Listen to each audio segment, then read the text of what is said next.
What's up? So we're going to be heading outside to give her the first test. I got two cars with dead batteries. They don't move, but they both start.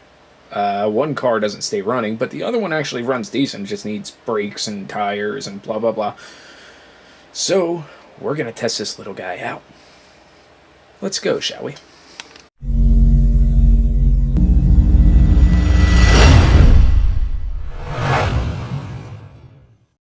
Oh, it is icy out here.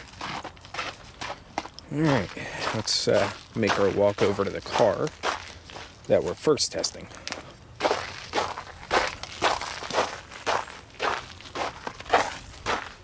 That would be this Buick right here. So this is going to be fun. I got parts all over it, but yeah, let's pop the hood first. I kind of use this car as a storage at the moment. Oh shit, I just remembered the cord is snapped on the inside to pop the hood. Let me see if the hood's loose. If not, I can't pop this hood.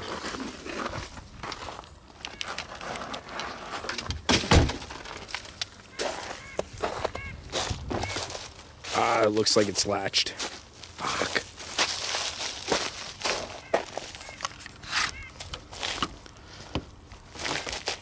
Okay. Hood is latched. I'll see what I can do real quick. But in the meantime, while I try to do that, obviously I'm not going to set this camera down on the snow. So I'm going to set you in my Subaru. Okay. Got to release wasn't easy because the metal was actually frozen as well. So let's pop. Oh wow, that's a lot of heavy ice. What the hell?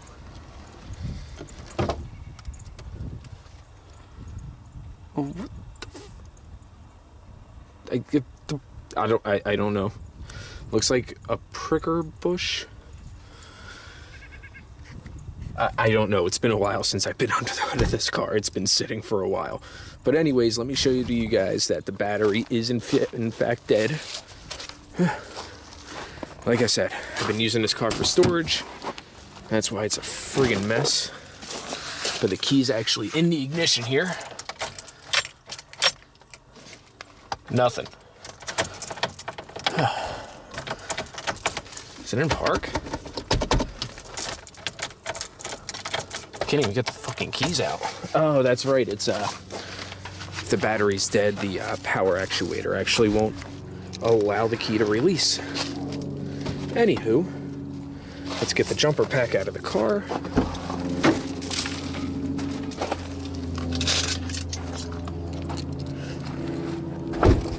And let's see if she's capable of jumping a V6 3.8 liter. I don't think I have a good enough connection, but let's see if I have any power.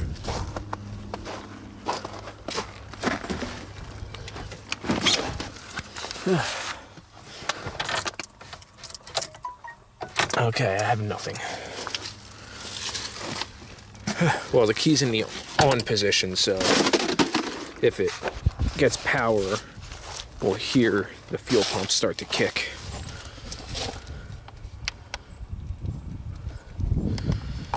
Might be from this damn corrosion.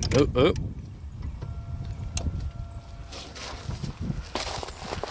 We got power.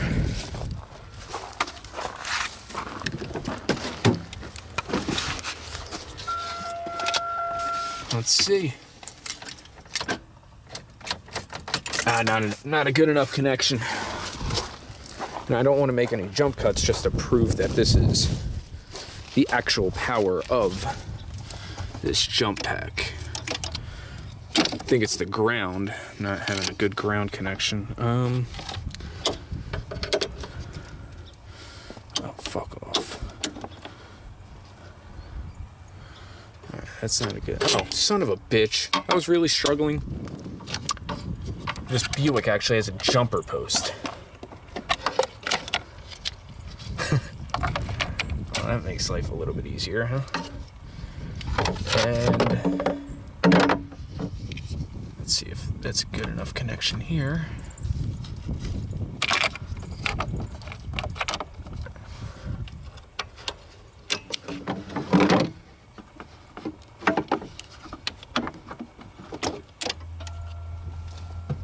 Okay, let's try it again.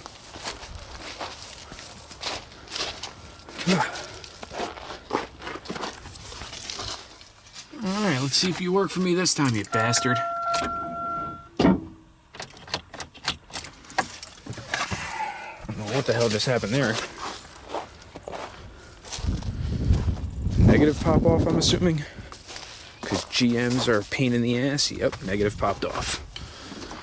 Alright, is there a good fucking ground here anywhere that I can fucking connect to other than this? Okay, let's try it again.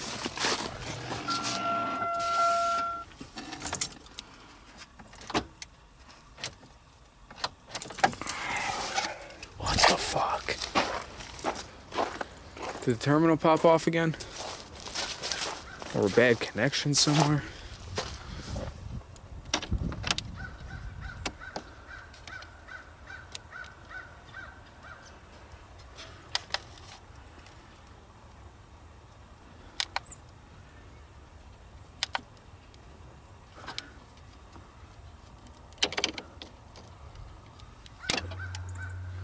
Oh, now the positive's being a pain in the ass. God, I hate GM cars after the 90s. And it fucking popped off again.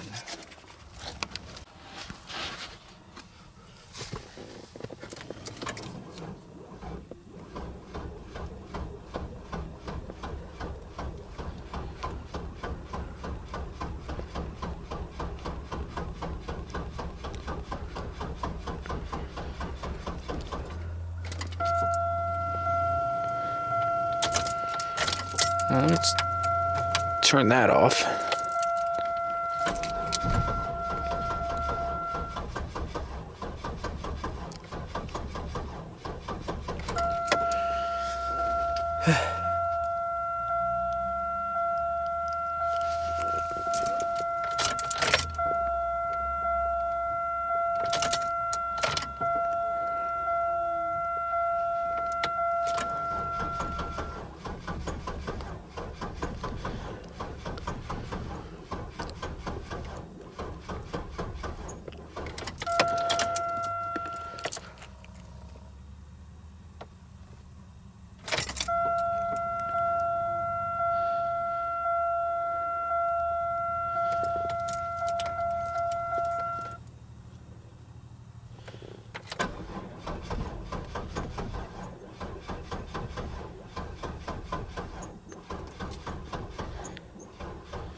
Okay.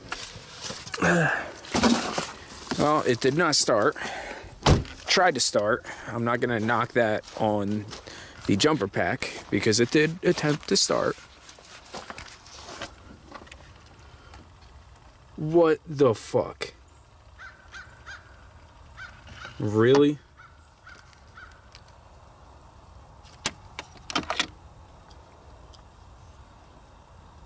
Are you kidding me? It fucking melted.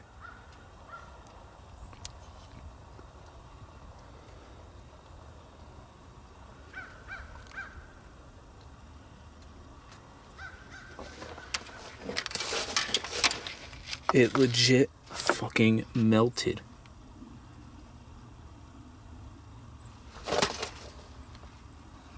What the fuck?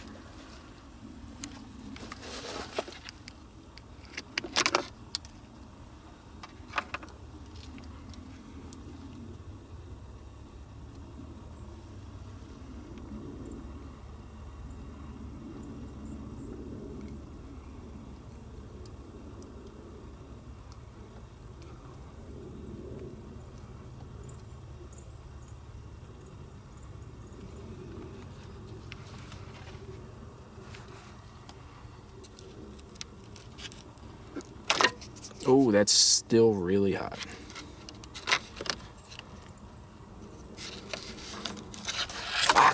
Oh, that burned. Oh, that really, really burned. Well, it doesn't really matter where it goes. I mean, this thing is kind of fucking useless right now. I guess I gotta make my own fucking connection. I don't know what the hell that was for. I mean, fuck, I can just crimp on power and it'll be fine, but yeah. Yeah, just, yeah. Okay, so, as you can see, jumping the car did not go, too well. Now, I'm gonna, in the jump pack's defense, I did crank it for a pretty long time, but at the same time, in my defense, it wasn't all that long. And honestly, why was that soldered? That's a question of mine. Why is it soldered? On jump packs, jumper cables, anything like that, when you're jumping a vehicle, the power gets hot. They get hot. So why the hell would it be soldered and not crimped? Now, since the solder melted, it actually, what happened with the whole circuitry in that box is, it melted and basically shorted the whole thing out. That's basically what happened. Now, if that was crimped, it may have helped. I'm not 100% sure because the circuit still would have gotten warm. I'm not sure. I'm still going to do a full review on this thing. I'm actually going to fix this. Because in all reality, do I really need that? I mean, this provides power positive and negative. I think basically what that whole circuitry was basically just in case you put the positive on a negative, basically hook them up backwards. Maybe it was a failsafe, or some kind of protection like that. So what I'm gonna do is I'm actually just gonna get the cable. Basically, I'm gonna replace the cable, basically crimp a patch in there and see how it works. I still got to test out the USB. I still got to test out a bunch of things. Now, as far as, what the percentage is of the jumper pack itself, it's at 60% still. So if you think about it, that's actually not that bad for how long I was cranking it. Now, the fact that the car didn't start, I am not blaming it on the jump pack. Yeah, my Buick has been sitting without me actually starting it. The last time I started it, 7, 8, maybe, yeah, around 7 or 8 months ago. It's been sitting since then, and it's really low on fuel. So for all I know, the gas could be bad now. Maybe it doesn't even have enough fuel in it at this point. Because I have been, starting it and letting it run for 15, 20 minutes every other day for a few months, and then I just stopped because the battery died. And yeah, it's been sitting. So the fact that it didn't start, I can't blame on the jump pack. But in order to test the jumping capacity for everything else, because I got a few other cars I need to jump anyway, I need to fix this. But honestly, right off the bat, for jumping a vehicle, I don't recommend this just because of that solder. I am not you don't solder that. Like, come on. Let's be honest. Now, if you look at it, it's this red box right here. That's what this cable is soldered into. And obviously, the solder just fucking melted. So, I'm going to retrieve the clip and, yeah, I'm going to retrieve, basically this whole entire clip with that cable.